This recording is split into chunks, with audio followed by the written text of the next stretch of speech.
Hallo en welkom by hierdie video oor die gebruik van die eienskappe venster in Server Management Studio Sims. In hierdie tutoriaal sal ons ondersoek hoe die eienskappe venster jou help om metadata en instellings vir verskillende databasiesobjekte te bekyk en te wysig, 'n noodsaaklike instrument vir die effektiewe bestuur van struktuur, konfigurasie en beperkings. Om die eienskappe venster oop te maak, kies enige voorwerp soos 'n database, tabel, kolom, indeks of beperking. Regsklik dan en kies eienskappe.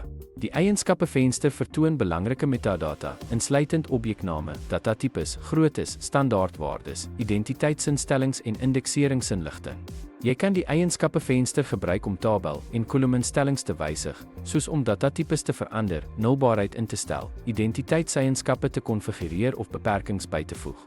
Die eienskappe venster laat jou ook toe om sekuriteitsinstellings te bekyk en te wysig, insluitend gebruikersregte en eienaarskapbesonderhede. Op databasisvlak kan jy opsies soos herstelmodelle, versoenbaarheidsvlakke en leerbergingskonfigurasies deur die eienskappe venster besigtig of aanpas.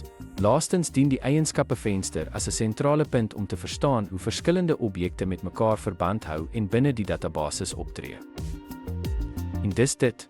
Jy het geleer hoe om die eienskappe venster in Sims te gebruik om toegang tot belangrike konfigurasiebesonderhede te verkry, instellings aan te pas en toestemmings oor jou databasiesobjekte te bestuur. Met hierdie hulpmiddel kan jy jou databasis meer doeltreffend onderhou, optimaliseer en probleme oplos. Dankie vir die kyk en sien jou in die volgende video.